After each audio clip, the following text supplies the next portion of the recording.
Mr. Heusgen, thank you very much for joining us and welcome to Kazakhstan. Now we are at the Astana International Forum. How would you highlight the significance of this kind of events in this global security agenda amid these global tensions, please? I think in these times where you have so many conflicts, so many challenges, it is important that people talk to each other and that people talk to each other also not only from their direct neighborhood, but they reach out, that you get people from all over the world. And this is, I see this in the Astana Forum, that you have a lot of people talking together, connecting minds is the motto. And this is important to solve these problems. Yeah, and you also served as a chair of the Munich Conference. Yeah. How do you think the security infrastructure, I mean, how the things and how security fields nowadays are being structured, nowadays evolved since you served as a chairman?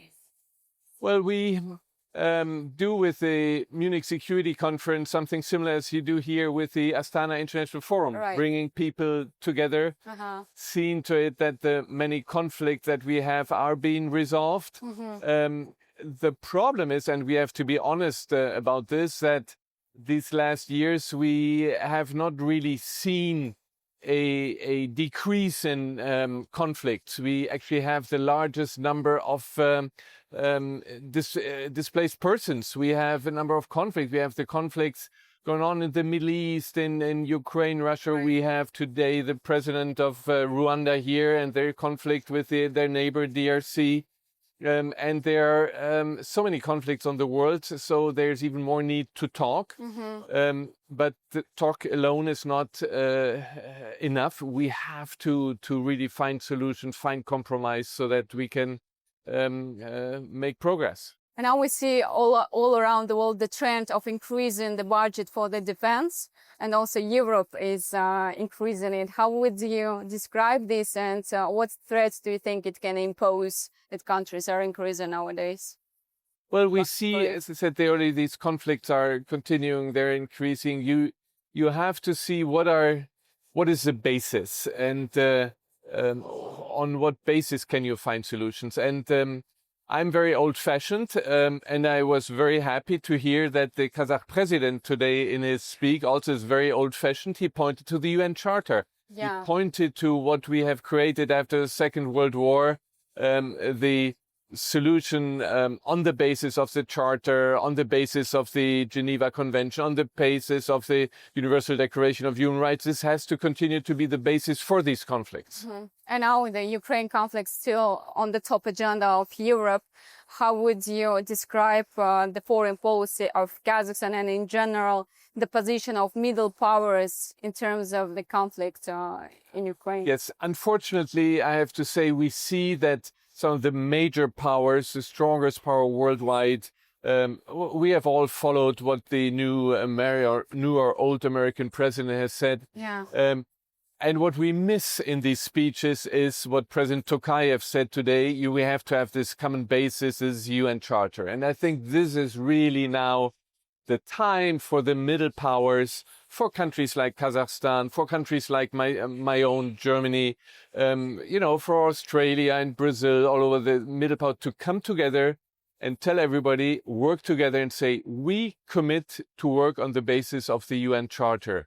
We don't want to resolve conflicts, as the basis of the power of the strongest, but we want to do it by the strength of the rule of law. So you always refer to UN Charter, but at the same time now we can see that United Nations has been facing the crisis in terms of perhaps its performance in our current 21st century.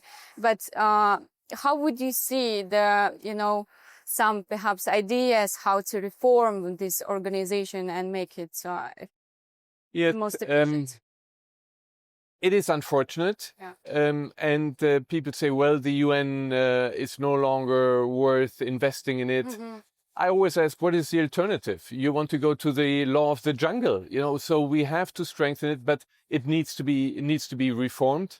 Kazakhstan has been very active in the UN. I remember when I was when I came represent Germany on the Security Council, I followed Kazakhstan, and Germany and Kazakhstan have had good relations. I think we have to strengthen that. You have to take some initiatives to strengthen laws, something that probably the public doesn't know. Kazakhstan has been a founding member of the so-called global initiative, which is trying to strengthen international humanitarian law. So you get a few countries say, listen, we want to strengthen international law. We see that many people violate it, but let's not find something new, but let's see to it that what we have agreed upon is actually implemented. And there, Kazakhstan, Germany, countries like ours can take a lead and also convince others, so that in the end, the big powers say, okay, we have to follow these guys. Not easy, but what is the alternative?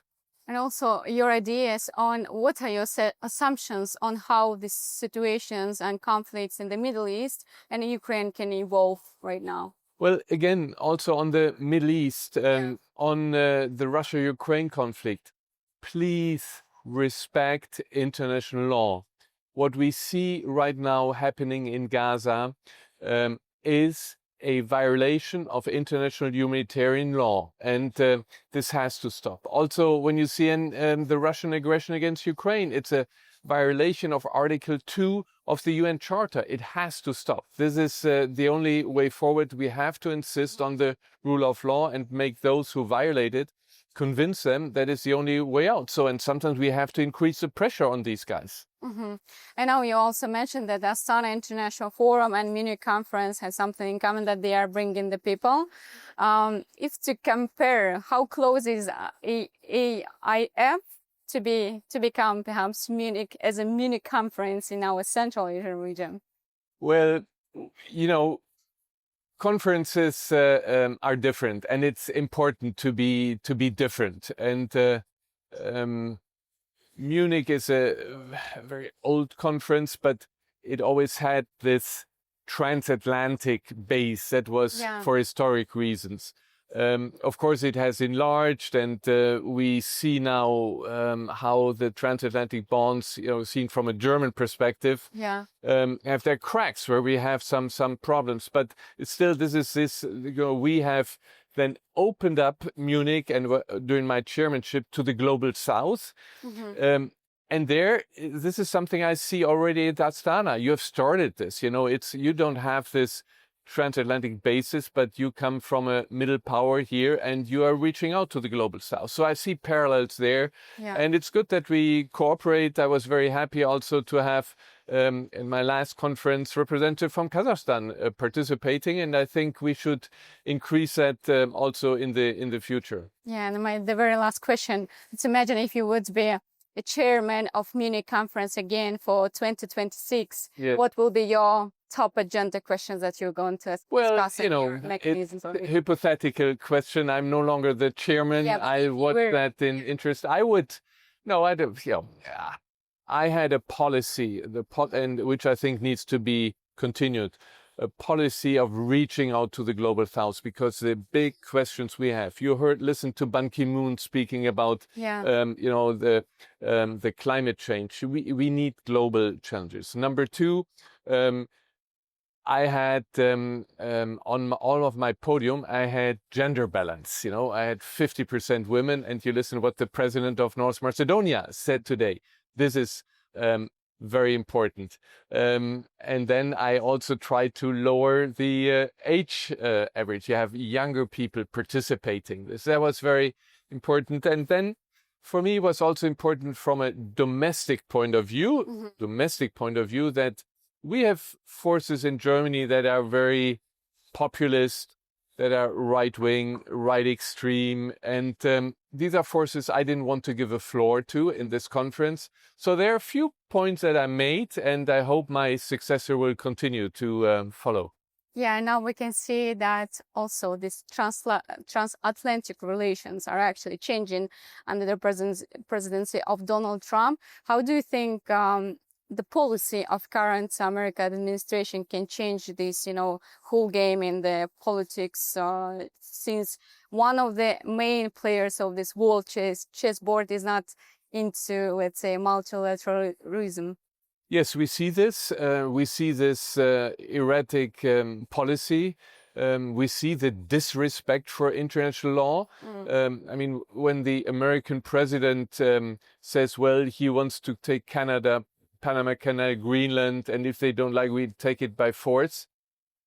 This is a violation of Article 2 of the Charter of the United Nations, and we have to insist on it, and we have to resist it, and try also a country like the United States, try to convince them that even for a big country like that, as for everyone, to respect international law in the end is the best. On trade, I mean, we see how tariffs are everything, and I'm an economist. I learned early on, the best for everybody is when you have free trade. Right. And by increasing tariffs, by increasing all the possibilities for free trade, you punish, of course, those who export to your country, but you punish your all consumers. Right. Or see what is now being done on the freedom of expression, what is done also on with regard to the universities. Right. I mean, this is what benefits the world. I studied in England, in the US, and studied in France. I got my degree in Switzerland. I benefited from this, and I think for everybody, this is what European Union was built on, the Erasmus program, allowing everybody, and I hope Kazakhstan, Central Asian countries will come closer, benefit from that. This opens your minds, this gives you new opportunities. Everybody strives from this, And to narrow this now, to close doors, this is not good even for a country like the United States. Well, let's hope that there will be peace in the coming years. Thank you very much for joining us. Thank you very much for having me. It's a pleasure to be in Astana.